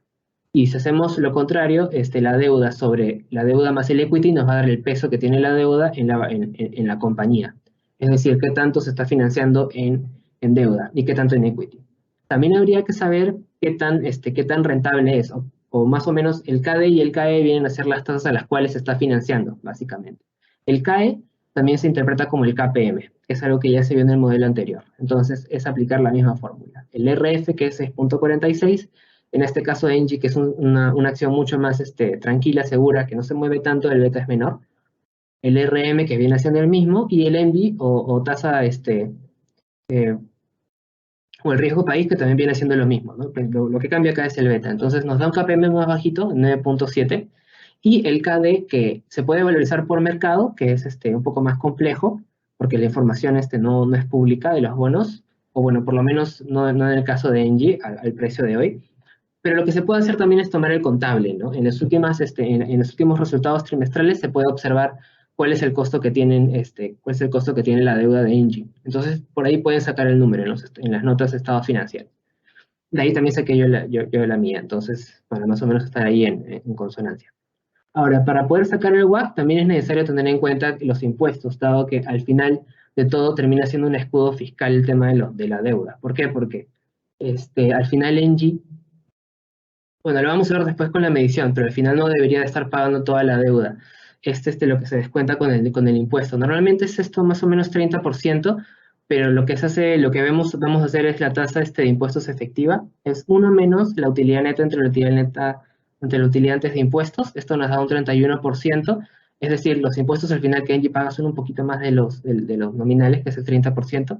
Con eso se va a encontrar un WACC, que es la tasa de estimación de descuento de la compañía. Es 8.98%. Es bastante pequeña para el sector, bueno, en general para la industria. Ahora, entonces, ¿qué es lo que tenemos acá? El EBIT es la utilidad operativa. Ubicamos, bueno, 2018, 19 y 20 son históricos. 2021, 22, 23, 24 y 25 son las estimaciones del estado de resultados, la utilidad operativa. El NOPAT, que es el EBIT por 1 menos T, pues van a ver que termina siendo menor, es la segunda línea. Se le suma la depreciación y la amortización, que lo llegamos a proyectar. Se le reduce el cambio, el capital de trabajo, y se le reduce también el CAPEX, que es la variación de capital, la variación de la propiedad que tiene la compañía, es decir, de la maquinaria que tiene, de año a año, ¿no? El CAPEX del 2020 viene siendo la variación del 2020 menos el 2019 más la depreciación del ejercicio del 2020. Entonces, de esa manera encontramos el CAPEX, por eso tenemos un flujo neto. Ahora, en este flujo hay que tener en cuenta el valor terminal, es decir, para poder evaluar a perpetuidad es necesario encontrar un valor que debería tener la empresa en el futuro. Este valor terminal viene siendo el flujo de caja libre del último periodo, es la fórmula de abajo, por 1 más G entre WACC menos G. Entonces esto nos va a dar en total 5.553.466. Entonces esto de aquí, al final lo que tenemos que hacer es traerlo todo a valor presente, y traerlo a valor presente es dividirlo entre la tasa entre la tasa de descuento, el WACC, ¿no? Entonces, para el primer periodo 2021 es 222.605 entre 1 más la tasa del WACC, que vendría a ser la que encontramos de 8.98%, lo cual nos da 112.502. Así hacemos para todos los periodos, y al final nos da, si sumamos todo, nos da un valor de la empresa. A este valor de la empresa se le reduce la deuda financiera y se le aumenta la caja. Esto de acá nos da un valor patrimonial de 3.675. 3 millones, 3 millones. Se le divide entre las acciones comunes, que son las acciones totales que tiene Engie, y encontramos un precio efectivo de 6.11. El precio de mercado en la última vez que lo revisamos fue 5.5, lo cual nos daría un rendimiento del precio de 11.11. A esto se le suma el dividend yield, es decir, el rendimiento que tiene el dividendo, y nos daría un upside de 17.84%. Entonces este vendría a ser el segundo modelo. De esta manera también encontramos un upside en la compañía de Engie, usando los estimados que tiene el BCR, y usando los estimados también del SEIN, ¿no? Entonces, básicamente es agarrar la data que está sacando el Banco Central de Reserva, usar un poco la data del mismo sector, y con eso poder proyectar más o menos las ventas, y con eso poder sacar el modelo, ¿no? Después también se proyectan los estados de situación financiera, el estado de caja, pero en general estos son las cuentas más importantes para poder hacer un modelo de flujo de caja. Ahora los dejo con Sebastián para poder pasar a las preguntas, y con eso podremos pasar con la pregunta. Gracias, César. Bueno, gracias por la participación a ambos, la verdad, ha sido bastante buena. Dos estilos diferentes, un poquito uno más de análisis relativo, que es bastante directo, ¿no? Usar un múltiplo y aplicar eso a la valorización de la compañía, o utilizar un comparable, ¿no? Como puede ser Hapag-Lloyd con el caso de Vapores, o sea, un poquito va por ese lado, y el lado, digamos, de César un poco más, digamos, de descuento de flujos, ¿no? Viendo ya los flujos puntuales de la compañía. Voy a pasar a hacer algunas preguntas que nos han hecho por acá.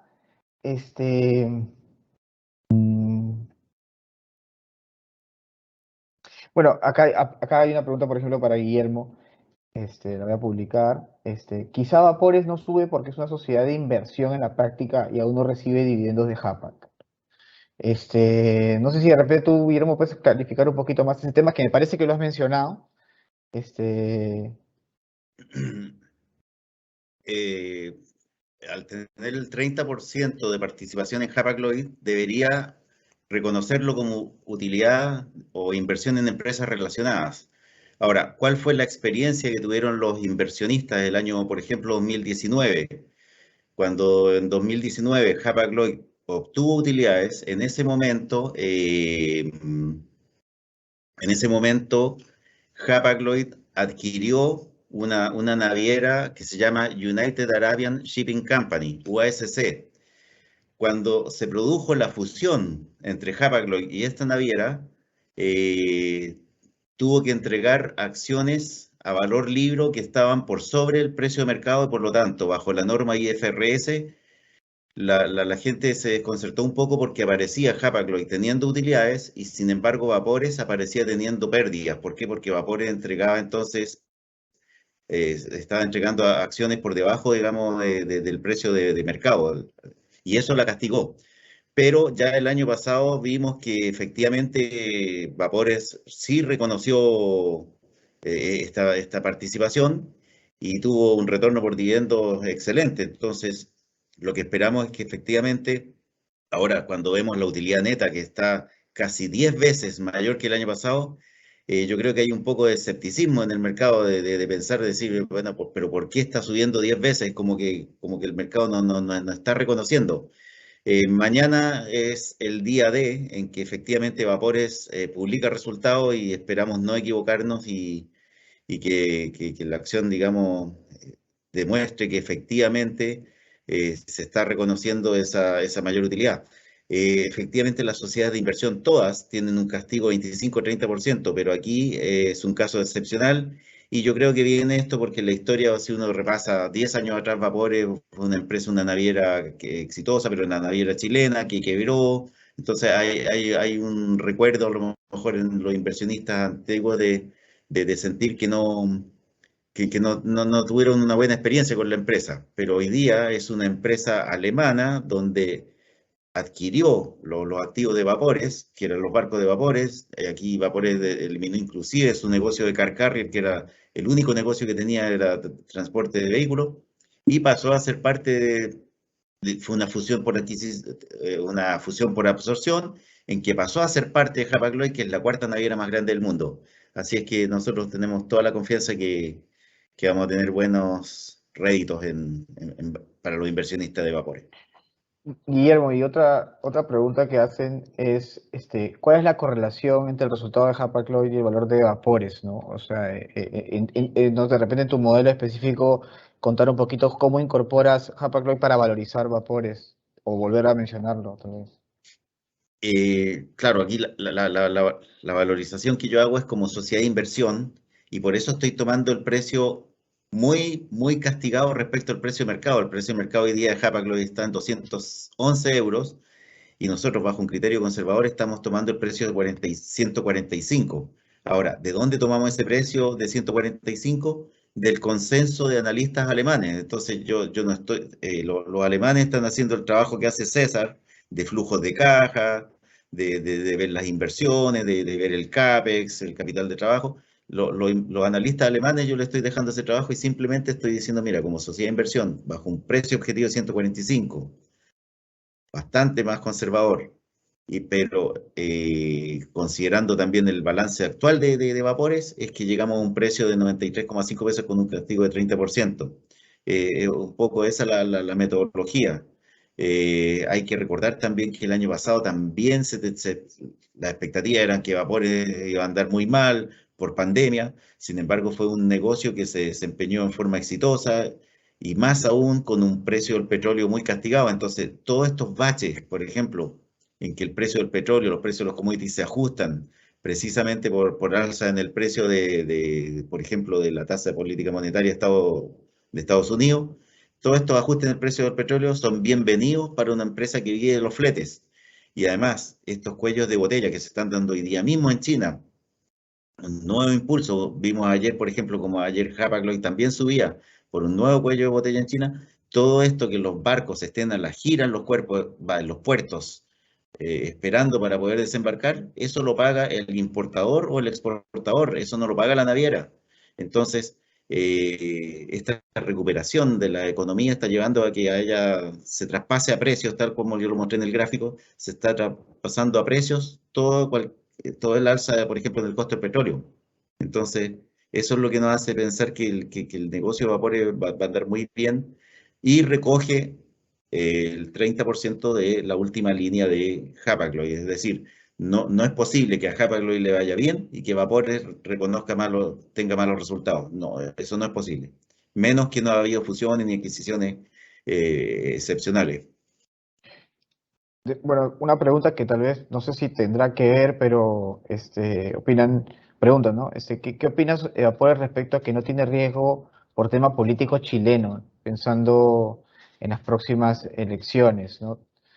Eh, Eh, esa es otra ventaja que tiene, inclusive la tiene sobre CAP, porque en CAP, a pesar que el royalty minero el mayor énfasis del royalty minero para tocar un poco lo que está pasando con las dos empresas, el mayor énfasis está en el royalty al cobre y no sobre el hierro, pero de todas maneras ha ido el gerente a hacer presentación al Congreso y eventualmente puede haber un royalty, pero que no sea sustancialmente alto en lo que es el hierro, como si pudiera ser, por ejemplo, en el litio o el cobre. Esos son los dos negocios en que uno ve que los congresistas de oposición en este momento sí quieren efectivamente recaudar impuestos a través de una vía del royalty a la minería del cobre y a la minería del litio. Y en el caso de Vapores, tal como lo hemos repetido, finalmente Vapores es una sociedad de inversiones que tiene el 30% de una participación de una empresa alemana que es Hapag-Lloyd, que no tiene ninguna posibilidad de regulación sin importar el color del partido que gane en Chile, y ni siquiera con el candidato que quedó ya en el camino, que pudiera a lo mejor haber querido intervenir, no vemos ningún tipo de riesgo en ese sentido. Entonces, estoy comprando una empresa que opera en Alemania y que está listada el 30% en Chile y que se llama Vapore. Eso. Perfecto. Acá hay dos preguntas. Bueno, preguntan cuándo va a pagar dividendos Vapores, en el 2022, y también si tenemos el dato de cuánto tienen las AFPs de Vapores. El 2022, claro, las políticas de dividendos siempre se definen, eventualmente las empresas anticipan dividendos cuando les va muy bien, eso también es facultad del directorio y mañana pudiera haber a lo mejor una sorpresa positiva, así como lo ha habido en CAP, por ejemplo. Pero las políticas de dividendos siempre se pagan en mayo del ejercicio siguiente, pero si los resultados son excepcionalmente buenos, no me cabe duda que el directorio puede tener la facultad de proponer un pago de dividendos anticipado.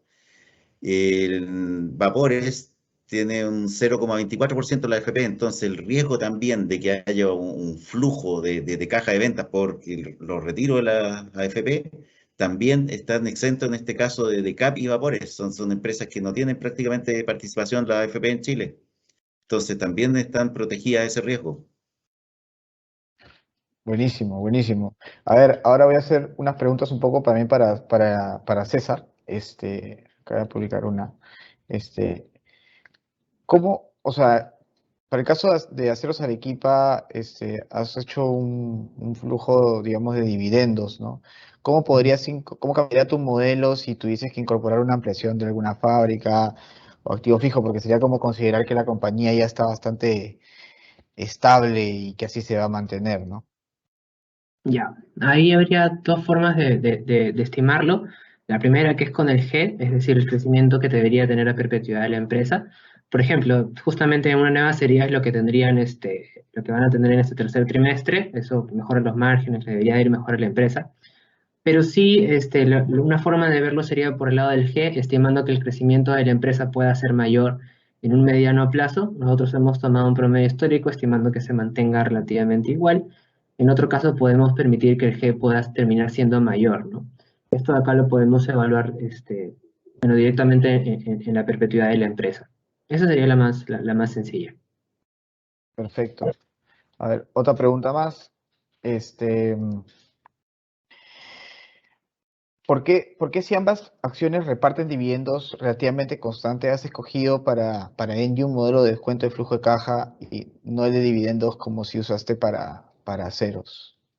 Sí, lo interesante justamente viendo los dividendos es que muchas de las acciones de construcción han repartido con bastante fuerza en este año. Han tenido repartos mucho mayores. Los dividend yields, es decir, el dividendo sobre el precio que tanto están repartiendo al final, ha terminado siendo mucho más elevado para las acciones de construcción. Entonces, justamente quería medir un poco eso, qué tanto ha estado subiendo en estos últimos meses, porque una de las estrategias que pueden tener es justamente como las eventualidades políticas o en general incertidumbre podrían dificultar un poco el tema de las inversiones. Lo que podrían haber hecho es repartir más hacia los inversionistas y sacar rentabilidad por ahí, pues, ¿no? Con los inversionistas haciendo más pagos. Entonces, justamente es lo que quería evaluar, porque ahora el dividend yield incluso de las constructoras es mayor que el de las utilities, y el de las utilities históricamente siempre ha sido el más alto. Entonces, justamente por eso tomé como dividendos a cero Arequipa. Buenísimo. Acá también hacen una pregunta que también me parece muy importante responder, ¿no? ¿Cómo puedo comprar acciones de Chile y Colombia estando en Perú? Nosotros desde Renta 4 podemos acceder, por ejemplo, en el caso de un cliente peruano, puede comprar acciones en Colombia, puede comprar acciones en Chile, puede comprar acciones hasta incluso en Brasil, en Latinoamérica, en diversos países, ¿no? De hecho, en un momento lo hemos hecho, ha habido clientes que han estado comprando la TAM en el mercado chileno y lo mismo los clientes chilenos en el mercado peruano. Nosotros podemos ofrecer ese servicio también. Es cosa simplemente de contactar a su representante, a su asesor y pedirle pues, que tienen el interés en comprar alguna acción en el mercado local. O sea que por ese lado no se preocupen que se puede hacer, ¿no? Este, a ver, otra pregunta más para cerrar porque de hecho ya se nos ha extendido un poquito la reunión. Y quedan varias preguntas por acá, ¿no? De repente está acá, puede ser César. Acá comentan que Aceros Arequipa está liquidando unas subsidiarias. ¿Eso cómo podría afectar su valor? Ya, algo que o sea, en general también he visto con algunas empresas en Aceros Arequipa o bueno, una venta que hizo también esta Licorp hace poco, lo que termina haciendo eso es reduciendo un poco el efectivo. Normalmente se paga con efectivo, en el caso de lo que está haciendo este Aceros Arequipa, o en el caso de bueno, de Licorp es recibiendo un flujo. Lo que están tratando de hacer es, al final, reducir un poco el riesgo en general, tratar de abarcar un poco menos, porque en general la coyuntura local puede ser un poco más peligrosa, ¿no? En el caso de Aceros Arequipa reduciendo posición, en el caso de Alicorp, por ejemplo, saliendo de Brasil, que con una venta de Santa Amalia justamente han hecho eso, entonces para reducir un poco la volatilidad que pueda haber en estos próximos meses, ¿no? Es una estrategia de las compañías. Este, a ver, otra pregunta por acá ya para terminar. Bueno, me preguntan a mí, ¿cuándo espero que comience el tapering, ¿no? Bueno, es un poco ir viendo cómo va la inflación, ¿no? Si en la medida que la inflación siga estando alta y no se baje como se espera que se baje en lo que queda del año, eso podría de repente retrasar o sea, podría adelantar de repente el tapering. Si es que al final termina demorándose un poco, o sea, si al final termina siendo mucho más rápido, podría ser incluso más acelerado. Es cosa de ir viendo la inflación, ¿no? Si los precios siguen altos, va a tener que adelantarse un poquito. Entonces, hay que seguir las métricas de la inflación y ver también cómo va el empleo, ¿no? Es un poco seguir a las métricas porque, digamos, el guidance por ahora es ese, ¿no? Entonces, eh, creería que podríamos verlo a inicios del próximo año, ¿no? Es un poco lo que se espera, ¿no? Así que bueno. Hay otras preguntas por acá, pero ya creo que ya hemos llegado al tiempo, ¿no? Así que nada, quería agradecerles a todos por su participación, agradecerle a ti, Guillermo, a ti, César, por estar acá. Eh, Nosotros desde Renta 4 vamos a seguir haciendo este tipo de eventos. No quería irme sin aprovechar e invitar a todos. Nosotros la próxima semana vamos a estar haciendo un evento, una serie de eventos donde vamos a invitar a empresas peruanas para que presenten un poco cómo les está yendo. Vamos a tener empresas, por ejemplo, a Licor, vamos a tener a Engie, vamos a tener a Buenaventura, ¿no? Entonces, va a ser un evento bastante interesante. Van a ser 4 días de presentaciones. Comenzamos el día lunes. Así que los que tengan interés, pues, pueden meterse y seguirnos en nuestras redes sociales, ¿no? Y contactar a sus asesores también, como para que les puedan facilitar el link para inscribirse y ser parte de ese evento. Y al igual que ese evento, vamos a seguir haciendo eventos porque nosotros apostamos bastante por lo que es la educación financiera, la información financiera a todos nuestros clientes. Así que nada, con eso finalizamos esta reunión y bueno, nuevamente muchas gracias por su participación. Gracias, hasta luego. Gracias, muchas gracias. Hasta luego. Gracias. Luego.